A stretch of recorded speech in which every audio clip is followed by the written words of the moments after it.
इन्हें मौत भी जुदा नहीं कर सकी।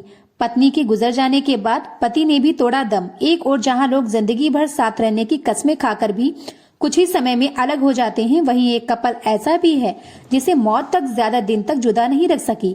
प्रियंका चोपड़ा और रणबीर कपूर स्टार फिल्म बर्फी की एडिटिंग ऐसी थी जिसने सभी को इमोशनल कर दिया था।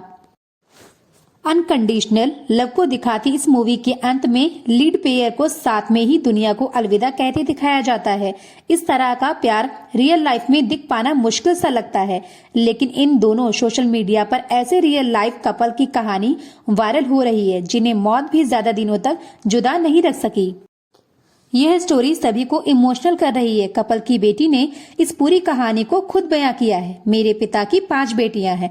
जब भी वह वर्क ट्रिप से घर आते थे तो हम सब लाइन बना लेते थे ताकि उन्हें वेलकम किस दे सकें, लेकिन जब वह घर आते तो सबसे पहले हमारी माँ को किस करते क्योंकि वह उनका पहला प्यार थी।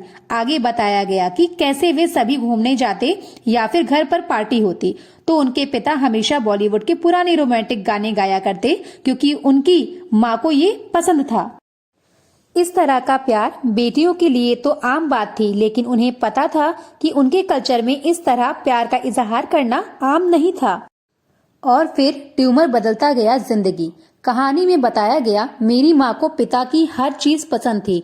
वह उनके लिए हमेशा खास तौर से तैयार होती, अपने बालों को ठीक वैसे ही स्टाइल करती जैसे पिता को पसंद थे और साथ में लाल लिपस्टिक लगाती। आगे बताया कि कैसे ब्रेन ट्यूमर उनकी जिंदगी में चैलेंज लेकर आया। उनका ट्यूमर ब्रेन में काफी डीप में था। हर सर्जरी के बाद वह और भी ज्यादा कमजोर होती जाती और ये उनमें बदलाव लाता जाता। वह अच्छे से चल नहीं पाती थीं, जिससे उन्हें शर्मिंदगी महसूस होती थी। इसीलिए दोनों जहां भी जाते पापा हमेशा उनका हाथ पकड़े रहते। वह उनके बेड के पास बैठे रहते और तब तक कुरान पढ़ते रहते जब तक उनके होंठ नहीं सूख जाते। कई बार तो उनकी वही नींद लग जाती और जब वह जागते तब फिर से कुरान पढ़ना शुरू कर देते। तुम अकेली नहीं रहोगी, मैं भी तुम्हारे साथ आ रहा हूँ। जब लगा कि पत्नी अब नहीं बचेगी तो पति ने कहा कि वह भी इस दुनिया को अलविदा कह देंगे।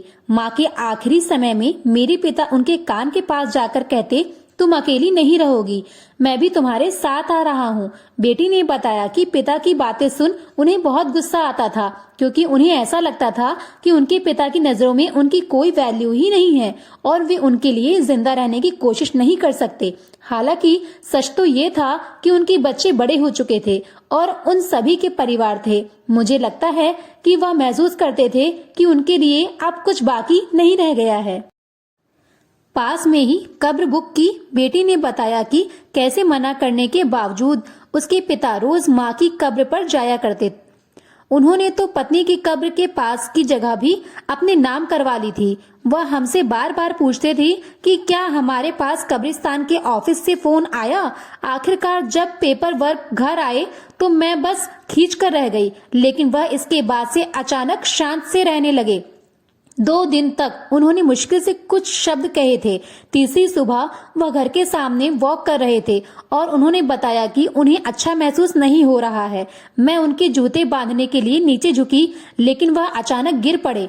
बेटी ने बताया कि जब तक एम्बुलेंस आती तब तक उनके पिता का निधन हो चुका था।